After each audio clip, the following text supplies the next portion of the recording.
ಸಮಸ್ತ ಎಲ್ಲ ನನ್ನ ಕನ್ನಡ ಬಂಧುಗಳಿಗೆ ಕನ್ನಡಿಗರ ಸ್ವಾಭಿಮಾನದ ಪಕ್ಷ ಕನ್ನಡ ದೇಶದ ಪಕ್ಷದ ವತಿಯಿಂದ ಶರಣಾರ್ಥಿಗಳು.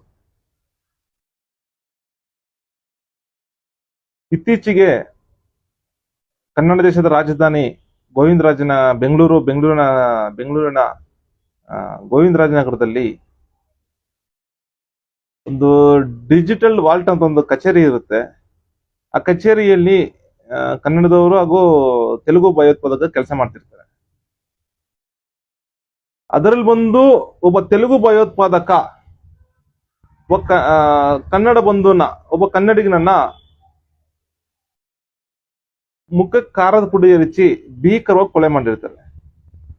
ಇದನ್ನ ನಮ್ಮ ಪಕ್ಷದ ವತಿಯಿಂದ ಸಮಸ್ತ ಕನ್ನಡ ಬಂಧುಗಳ ಪರವಾಗಿ ಅತ್ಯುಗ್ರವಾಗಿ ಖಂಡಿಸ್ತಾ ಇದೀವಿ ಕೊಲೆಯನ್ನ.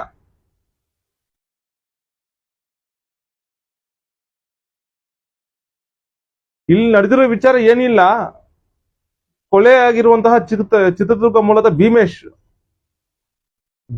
ಅನ್ನೋರು, ಅವರಿಗೆ ಆ ಕಚೇರಿಯಲ್ಲಿ ಒಂದು ಕಣ್ಣಿನ ಸಮಸ್ಯೆ ಇರುತ್ತೆ. ಆ ದೀಪದ ಪ್ರಕಾರತೆ ಏನಿರುತ್ತಲ್ಲ, ಆ ದೀಪಗಳ ಪ್ರಕಾರತೆ ಏನಿದೆ, ಆ ಪ್ರಕಾರ ಇದ್ದಾಗ ಸ್ವಲ್ಪ ಕಣ್ಣಿನ ಸಮಸ್ಯೆ ಇದ್ದಾಗ ಅವರು ಹೇಳಿದ್ದಾರೆ ಈ ತರ ಕಣ್ಣಿನ ಸಮಸ್ಯೆ ಇದೆ, ಆ ದೀಪವನ್ನು ಹಾರಿಸು ಅಂದ್ಬಿಟ್ಟು ಒಂದು ಹೇಳಿದ್ದಾರೆ ಅವ್ರಿಗೆ. ಯಾರಿಗೆ? ಅವರು ಒಬ್ಬ ಭೀಮೇಶ್ ಅನ್ನೋರು ನಿರ್ದೇಶಕರು. ಆ ಒಂದು ಡಿಜಿಟಲ್ ವಾಲ್ಟ್ ಅನ್ನೋ ಒಂದು ಕಚೇರಿಯಲ್ಲಿ ಒಬ್ಬ ನಿರ್ದೇಶಕರು. ಈ ತರ ಹೇಳಿದ್ರು ಅವ್ರ ಮೇಲೆ ಒಬ್ಬ ತೆಲುಗು ಭಯೋತ್ಪಾದಕ, ಯಾರೋ ಸೋಮಾಲ ಏನೋ ಅವನ ಹೆಸರು, ತೆಲುಗು ಭಯೋತ್ಪಾದಕ, ಅವನು ಆಂಧ್ರ ಮೂಲದ ತೆಲುಗು ಭಯೋತ್ಪಾದಕ,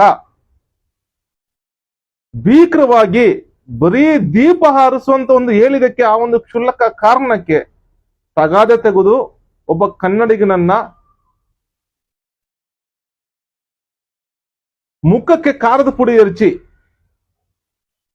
ಅಲ್ಲೇ ಬಿದ್ದಿರುವಂತ ಒಂದು ಕಬ್ಬಿಣವನ್ನು ತೆಗೆದುಕೊಂಡು ಮನಸೋ ಇಚ್ಛೆ ಹಲ್ಲೆ ಮಾಡಿ, ಎದೆಗೊದ್ದು ಹಲ್ಲೆ ಮಾಡಿ, ಅವನು ಖಾರದ ಪುಡಿ ಕಣ್ಣಲ್ಲಿ ಹೋಗಿ ಕಿರಿಚಿ ಅರಚಾಡ್ತಿರ್ಬೇಕಾದ್ರೆ ಅಲ್ಲೇ ಇರೋ ಕಬ್ಬಿಣ ತಗೊಂಡು ಈ ಮನಸೋ ಇಚ್ಛೆ ಹಲ್ಲೆ ಮಾಡಿ ಭಯೋತ್ಪಾದಕ ಕೃತ್ಯ ನಡೆಸಿದ್ದಾನೆ.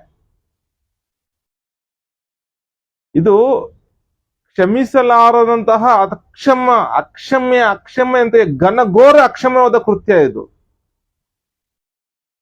ಸರ್ಕಾರಕ್ಕೆ ಈಗಾಗಲೇ ನಮ್ಮ ಪಕ್ಷದಿಂದ ಸಮಸ್ತ ಕನ್ನಡ ಬಂಧುಗಳು ಇತ್ತೀಚೆಗೆ ಮೊದಲಿಂದನೂ ಆಗ್ರಹ ಮಾಡ್ಕೊ ಬರ್ತಾ ಇದೀವಿ. ನಮ್ಮ ಕನ್ನಡ ದೇಶಕ್ಕೆ ವಲಸೆ ನಿಯಂತ್ರಣ ಕಾಯ್ದೆ ಬೇಕು. ಹೊರಗಿನವರು, ಪರಭಾಷಿಕರು, ಅವರಲ್ಲಿ ಉತ್ತಮರು ಯಾರು, ಭಯೋತ್ಪಾದಕರು ಯಾರು ಅಂತ ಯಾರು ಗೊತ್ತಿರಲ್ಲ. ವಲಸೆ ನಿಯಂತ್ರಣ ಕಾಯ್ದೆ ಜಾರಿಗೆ ತಂದು ಅನಿಯಂತ್ರಿತ ವಲಸೆ ಏನಿದೆ ಅದನ್ನು ತಡಿಬೇಕು. ಮತ್ತೆ ಹಾಗೂ ಹೊರಗಿನವರು, ಪರಭಾಷಿಕರು ಯಾರೇ ಬಂದ್ರು ನಮ್ಮ ಕನ್ನಡ ದೇಶಕ್ಕೆ ಅವರ ಮುನ್ನೆಲೆ ತಿಳ್ಕೊಂಡು ಬಿಟ್ಕೊಡ್ಬೇಕು.